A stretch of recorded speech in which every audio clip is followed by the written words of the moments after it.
Halo warga Kristus dan Shalom. Kali ini kita akan membahas tentang mezbah Allah yang tidak dikenal. Apa yang menjadi latar belakang mezbah Allah yang tidak dikenal di Athena? Namun sebelum masuk dalam pembahasan, jangan lupa di subscribe dan tekan notifikasi loncengnya agar mendapat info update video terbaru dari kami. Oke?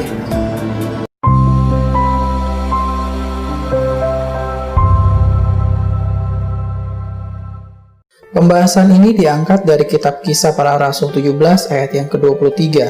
Demikian firman Tuhan. Sebab ketika aku berjalan-jalan di kotamu dan melihat-lihat barang-barang pujaanmu, aku menjumpai sebuah mezbah dengan tulisan kepada Allah yang tidak dikenal.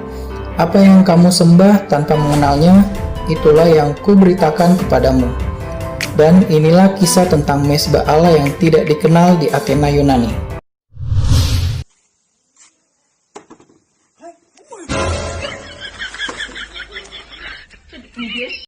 Yang pertama adalah penginjilan Paulus di Athena. Paulus mengunjungi Athena Yunani pada tahun 50 Masehi. Berdasarkan permintaan para anggota dewan Areopagus yang haus akan segala sesuatu yang baru, Paulus memulai khotbahnya secara diplomatis. Dia berdiri di tengah dan menyapa mereka. Hai orang-orang Athena, aku lihat bahwa dalam segala hal kamu sangat beribadah kepada dewa-dewa. Dalam sapaan ini Paulus tidak langsung mencela penyembahan berhala, tetapi pertama mengakui bahwa ibadah memainkan peran yang sangat penting dalam kehidupan orang Athena. Dewa-dewi yang tidak dikenal pun mereka puji dan mereka sembah. Pengakuan ini harus dilihat sebagai sebuah pengantara untuk menarik perhatian dan minat orang Athena kepada perwataan Injil Paulus.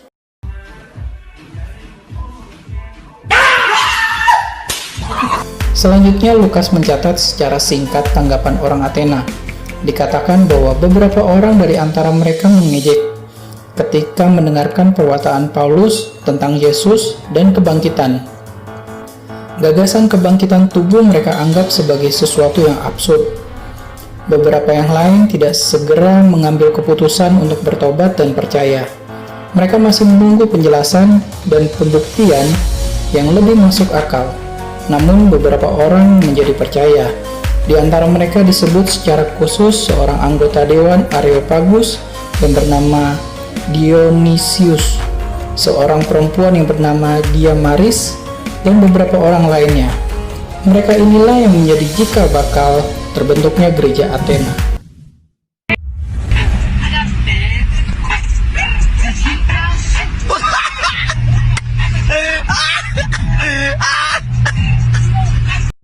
Yang kedua adalah keberadaan mezbah Allah yang tidak dikenal.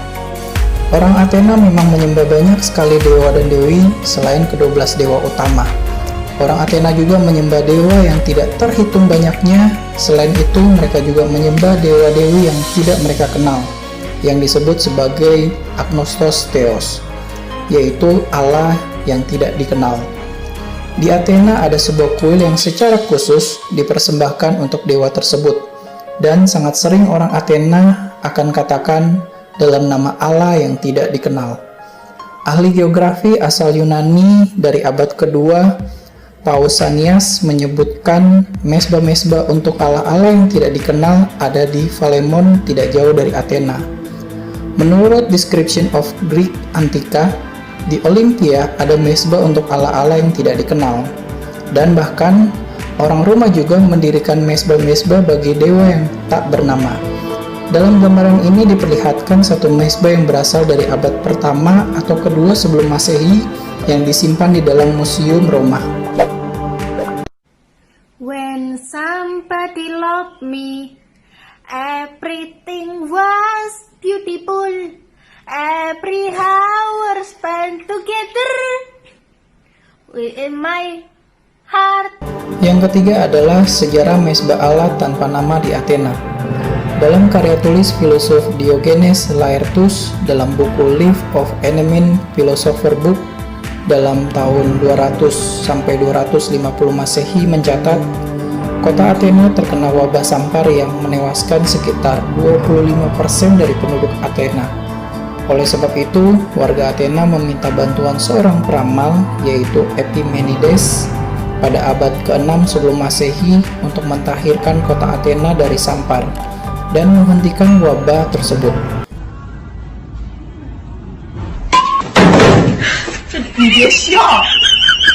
Ia menghentikan wabah tersebut dengan cara mengambil domba-domba terbaik dan membawa domba tersebut ke bukit Areopagus.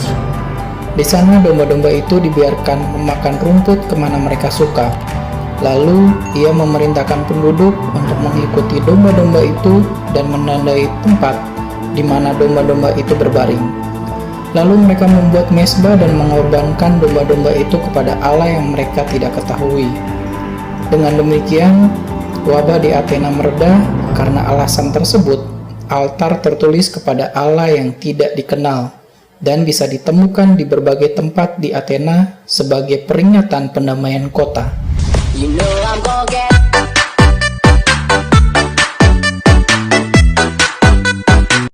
Jika kalian ingin menambahkan tentang mezbah Allah yang tidak dikenal, jangan lupa komentar di bawah.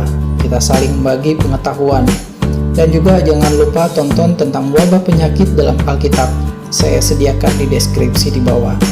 Sampai di sini dulu pembahasan tentang mezbah Allah tidak dikenal. Jangan lupa di like jika kalian suka pembahasan ini, atau di-share jika kalian sangat menyukai pembahasan ini. Sampai ketemu lagi, Tuhan Yesus memberkati dan keep on fire.